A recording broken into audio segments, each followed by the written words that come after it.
চেনেলৰ আন এটি ব্লগলৈ আৰু আজিৰ ব্লগটো অকনমান বিশেষ একো তেনেকুৱা বিশেষ নহয় তথাপিও আজি মই এতিয়া আছো ঘৰৰ পাকঘৰত বহি আছো ডাইৰেক্ট পাকঘৰৰ পৰা আপোনালোকৰ সন্মুখলৈ আহিছো আৰু পাকঘৰ মানে যোনটো অকনমান থলুৱা ৰূপ দিছো পাকঘৰটো মানে মাটিৰৰে হয় এয়া চাওক মাটিৰ চৌকা আৰু তাতে অকনমান মই থলুৱাভাৱে সজাই লৈছো আৰু যেহেতু থলুৱা খাদ্যভাস আপোনালোকৰ সন্মুখত উপস্থাপন কৰিম আৰু মোৰ আগৰ এটা ব্লগত মই অৱগত কৰিছিলো যে মোৰ ভিডিঅ'ৰ মানে বিষয়বস্তু কেনেকুৱা ধৰণৰ হ'ব আৰু সেই বিষয়বস্তু বিশেষ ধৰণৰ বিষয়বস্তুৰ ওপৰত মই মাত্ৰ দুদিনেই ভিডিঅ' দিম বুলি আগতে জনাইছিলো আৰু সেয়ে ভাবিলো আজি সেই বিষয়বস্তুৰ প্ৰথমটো ব্লগ মই ষ্টাৰ্ট কৰো আজি আপোনালোকৰ সন্মুখত মই দেখাম আৰু অলৰেডি আপোনালোকে গম পাইছে চাগে থাম্বনেইলখন দেখি কেনেকুৱা হ'ব সেয়ে মই আজিৰ ভিডিঅ'টো আৰম্ভ কৰিবলৈ লৈছো আৰু তেতিয়াহলে ভিডিঅ'টো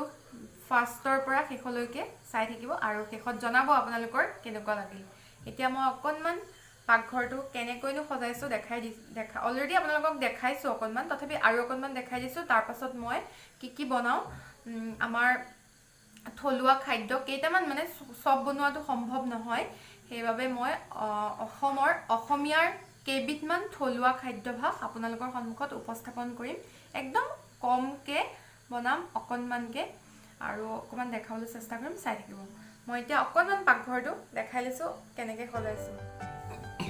এইটো আচলতে আমাৰ বহুত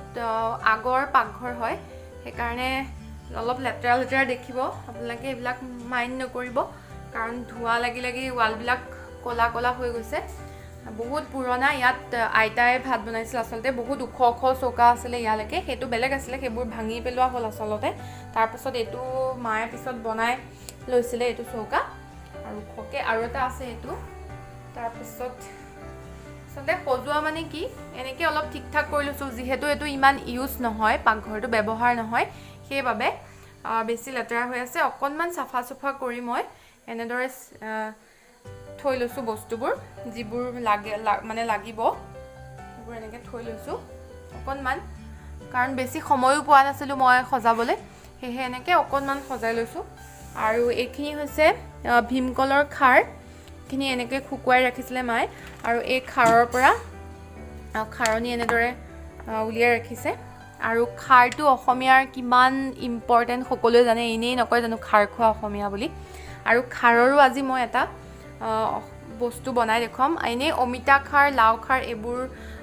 বনোৱা হয় আচলতে অমিতা খাৰটো মেইন হয় কিন্তু মই আজি অমিতা বা লাও তেনেকুৱা ধৰণৰ নাই সেইবাবে এনেই খাৰৰ এটা আইটেম আপোনালোকক বনাম চাই থাকিব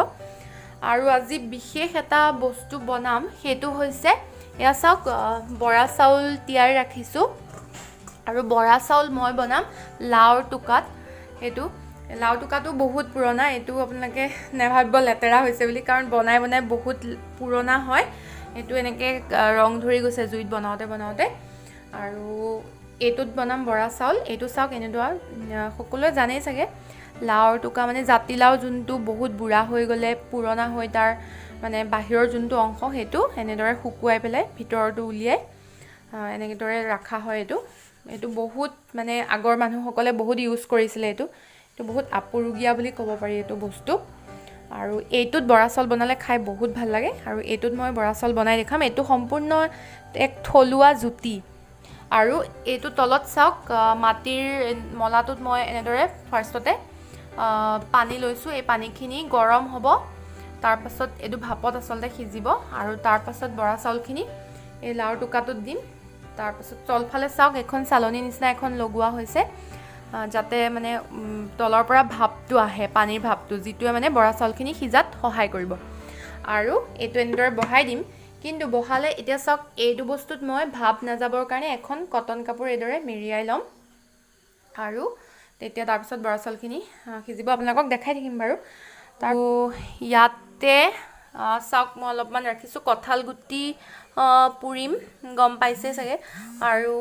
ৰাখিছোঁ কলৰ পচলা ভীমকলৰ পচলা সেইকণো অকণমান বনাই পেলাই দেখুৱাম আৰু এইখন হৈছে তামোলৰ ঢকুনা মই থলুৱা ৰূপ দিবৰ কাৰণে এইখনত ৰাখিছোঁ বেলেগ একো কথা নাই বাৰু সকলোৱে জানে ঠিক আছে তেতিয়াহ'লে আজিৰ ভিডিঅ'টো মোৰ আপোনালোকে চাই থাকিব শেষলৈকে আৰু শেষত জনাবলৈ নেপাহৰিব আপোনালোকৰ কেনেকুৱা লাগিল ঠিক আছে তেতিয়াহ'লে মই আৰম্ভ কৰোঁ নহ'লে বহুত দেৰি হৈ যাব যেহেতু দিনত অকমান চাফা কৰি ললো দিনত দেখুৱাবলৈ নহল সেইবাবে ৰাতি ভিডিওটো মই আৰম্ভ কৰিম এয়া চাওক মই ধুনীয়াকৈ জুই লগালো এয়া চাওক কিমান ধুনীয়াকৈ জুই জ্বলিছে আৰু এতিয়া মই বৰা চাউলখিনি বনাম ইয়াত মই বৰা চাউল দিম এইটোত চাই থাকক মই অকণমানকৈ দেখাই দিম আপোনালোকক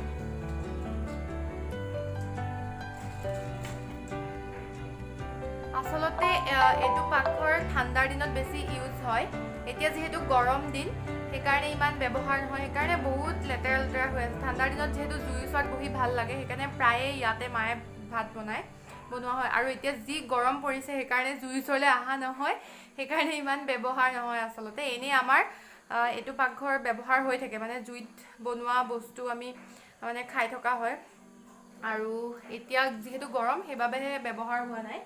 আকৌ ঠাণ্ডা দিন আহিলে পুৰা ব্যৱহাৰ হৈ থাকিব আৰু এই সব খৰি এনেকৈ গোটাই থৈছোঁ এতিয়া মই ইয়াত বৰা চাউলখিনি দিম চাই থাকক খাৰৰে যে কিবা এটা বনাম বুলি কৈছিলোঁ সেইটো মই এতিয়া বনাম খাৰণী ভাত বনাম আচলতে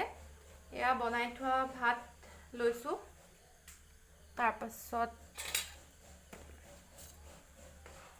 অলপমান পিঁয়াজ আৰু কেইফুটমান নহৰু লৈছোঁ ঠিক আছে চাই থাকক আৰু এয়া কেৰাহী পাতি থৈছোঁ এইফালে তলৰ চৌকাটোত জুই জ্বলাইছোঁ কেৰাহী পাতি থৈছোঁ আৰু এইফালে এয়া হৈ আছে গৰম হৈ গৈছে ইয়াত এতিয়া দিম অলপমান মিঠাতেল এতিয়া ইয়াত দিম পিঁয়াজ আৰু নহৰুখিনি আৰু এইখিনি ভালদৰে ভাজি ল'ম কিন্তু বহুত বেছিকৈ নাভাজোঁ কাৰণ খাৰণী ভাতৰ লগত বহুত বেছি ভাজিলে বেয়া লাগিব খাবলৈ পিঁয়াজ আৰু নহৰুখিনি অকণমান কেঁচা ভাৱটো গ'লেই হ'ল অলপ গোটা হৈ থাকিলেহে ভাল লাগিব আচলতে সেইবাবে আৰু এইফালে বৰা চাউল এয়া সিজি আছে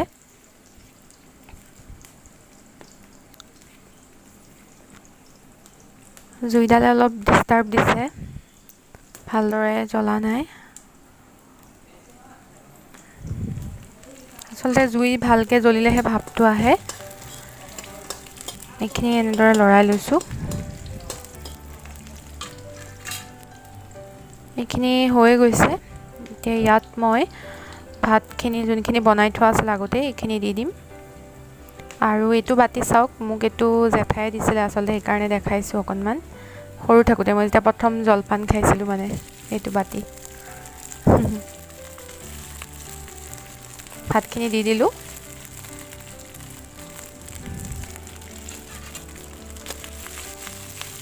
এতিয়া ভালদৰে ভাতখিনি লৰাই ল'ম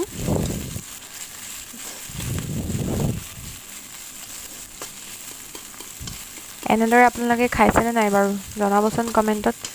খাই বহুত ভাল লাগে আৰু যেতিয়া কাহ চৰ্দি হৈ থাকে প্ৰায়ে আমাক মায়ে এইদৰে বনাই দিছিলে খাৰণী ভাত অলপ চোকা খাই ভাল লাগে আৰু খাৰ দিয়াৰ লগে লগে ইয়াৰ কালাৰটো চেঞ্জ হৈ যায় আৰু হালধি নিদিলেও হয় আচলতে দিলেও একো নাই কিন্তু নিদিলেও ভালেই লাগে এটা বেলেগ কালাৰ আহে ৰঙচুৱা ধৰণৰ আৰু হালধি দি পেলাই যদি খাৰখিনি দিয়ে তেতিয়া বহুত বেছি ৰঙচুৱা হৈ যায় তেতিয়াও দেখিবলৈ ভাল লাগে এতিয়া মই এইখিনি ভালদৰে ভাঙি পেলাই মিক্স কৰি ল'লোঁ ভাতখিনি ইয়াত মই অকণমান নিমখ দিম জোখমতে এতিয়া ইয়াত মই দিম খাৰণী এয়া চাওক বটলত যিখিনি থৈ দিয়া হৈছিলে খাৰণী দিলোঁ আগতে অকণমান দিছিলোঁ অলপ কম হোৱা যেন লাগিল সেইবাবে আৰু অলপ দি দিছোঁ লাইটটো অফ হৈ গৈছিলে এয়া চাওক ৰঙচুৱা হৈ আহিছে ভাতখিনি এনেকুৱা ধৰণৰ এটা কালাৰ হয় আৰু অকণমান পানীও ইয়াত এড কৰি দিছোঁ পানী অকণমান দিব লাগিব খাৰণী ভাতখিনি হৈ গৈছে এতিয়া মই একেটা কেৰাহীতে অলপমান তেল দিছোঁ আৰু ইয়াত বনাম মই সেই যোনখিনি ভীমকলৰ পচলা কাটি থৈছিলোঁ সেইখিনি এতিয়া বনাই দিম আপোনালোকক দেখাইছিলোঁ যে কাটি থোৱা আছিলে এতিয়া অলপ পিঁয়াজ দি লৈছোঁ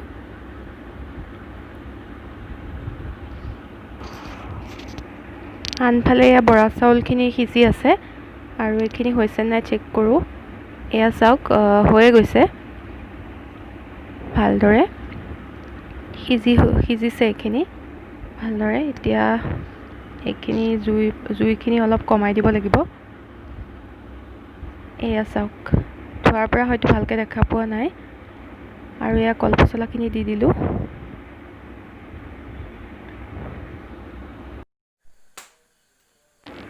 এতিয়া লাষ্ট আইটেমটো হৈছে কঁঠাল গুটি পোৰা আৰু অঙঠাত পুৰিম। আৰু বৰা চাউলখিনি হৈ গৈছে আৰু এইখিনি ভালদৰে ধুই পেলাই ফুটা কৰি লৈছোঁ। আৰু আনফালে এয়া পচলাখিনি সিজি আছে। কঁঠাল গুটিকেইটা ফুটাই লৈছোঁ অকণমান, নহ'লে জুইত দিয়াৰ পিছত ফুট দিব পাৰে, সেয়েহে। আৰু এনেদৰে অঙঠাখিনি ওপৰত দি দিছোঁ। পোৰা কঁঠাল গুটি খাই বিৰাটেই সোৱাদ লাগে। আৰু এয়া চাওক বৰা চাউলখিনি হৈ গৈছে। মই আপোনালোকক উলিয়াই পেলাই দেখাইছোঁ। যিসকলৰ লাও টোকা আছে এনেকৈ খাই চাবচোন, বহুতেই খাই ভাল লাগে। খাইছেই চাগে, সঁচাকৈ বহুত ভাল লাগে। আৰু অৱশেষত এয়া চাওক আপোনালোকৰ সন্মুখত এইকেইবিধ থলুৱা খাদ্য মই তৈয়াৰ কৰি দেখুৱালোঁ। এয়া হৈছে বৰা ভাত লাও টোকাৰ, দেখুৱাইছোৱেই তেতিয়া, আপোনালোকেও ট্ৰাই কৰিব। এয়া হৈছে খাৰণী ভাত, কলখাৰ দিয়া ভাত, আৰু এয়া হৈছে পচলাৰ ভাজি ভীমকলৰ, আৰু এয়া পোৰা কঁঠাল গুটি। গোটেইকেইবিধেই থলুৱা হয় আৰু অকণমান থলুৱাভাৱে প্ৰস্তুত কৰি দেখুৱালোঁ। যদি আজিৰ ভিডিঅ'টো চাই ভাল লাগিলে, লগতে খাদ্যকেইবিধ যদি ভাল লাগিল, তেতিয়াহ'লে ভিডিঅ'টো লাইক কৰিব আৰু শ্বেয়াৰ কৰিব বন্ধুসকলৰ লগত, আৰু কমেণ্টত জনাব কেনেকুৱা হৈছে। আৰু যিসকল মোৰ চেনেলত নতুন হয় তেওঁলোকে মোৰ চেনেলটো ছাবস্ক্ৰাইব কৰিব। আৰু আজি অকণমান থলুৱাভাৱে প্ৰস্তুত কৰি দেখুৱালোঁ। যদি কিবা ভুলো হৈছে তেতিয়াহ'লেও জনাব। আৰু নতুন এটি ভ্লগেৰে লগ পাম পুনৰ। আজিলৈ বাই বাই।